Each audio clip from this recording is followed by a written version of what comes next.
Assalamualaikum warahmatullahi wabarakatuh. Perkenalkan, nama saya Kori Lailatul Tuzaroh dari PGSD kelas B. Di sini saya akan storytelling mengenai tentang asal-usul nama Surabaya. Nah, pada zaman dahulu di lautan yang luas sering terjadi perkelahian antara ikan hiu yang bernama Sura dan namanya buaya. Nah, mereka sering berkelahi hanya karena berebut mangsa. Mereka juga sama-sama kuatnya, sama-sama cerdiknya, sama-sama hebatnya, sama-sama tangkasnya. Selama mereka berkelahi pun belum pernah ada yang menang satupun. Kemudian mereka jenuh untuk terus berkelahi. Nah, setelah itu mereka menciptakan satu perjanjian yang mana harus ditepati oleh mereka berdua ini.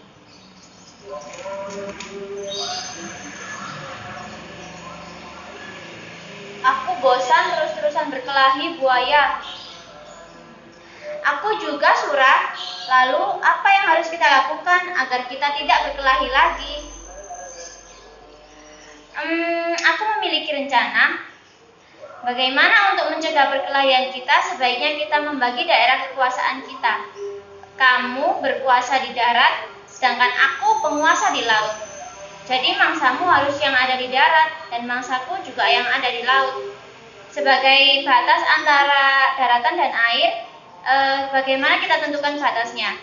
Yaitu tempat yang dicapai ketika pasang surut air laut.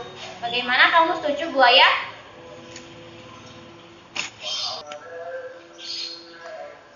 Baiklah, aku terima usulmu itu. Kita mulai besok ya. Oke.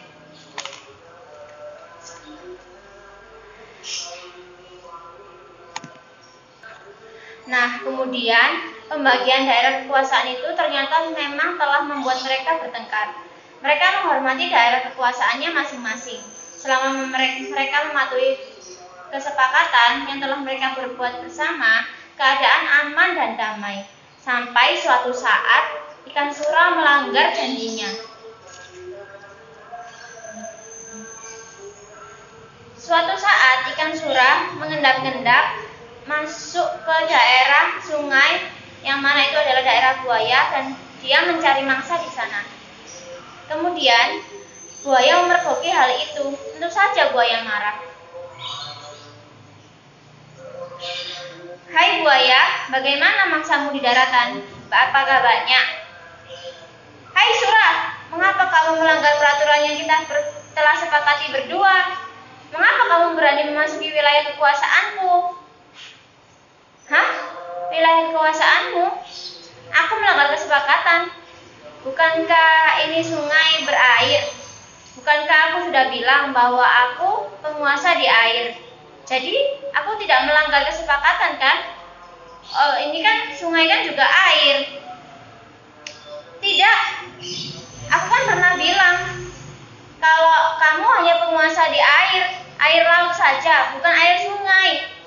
Kenapa kamu membohongiku lagi? Baiklah, kita buktikan siapa yang lebih kuat di antara kita. Yang lebih kuat, yang menang, dia akan menjadi penguasa tunggal. Oke, siapa takut?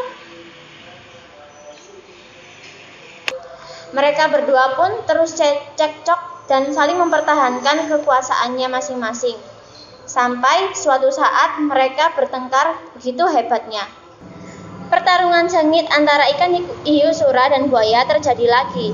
Pertarungan ini semakin seru dan dahsyat.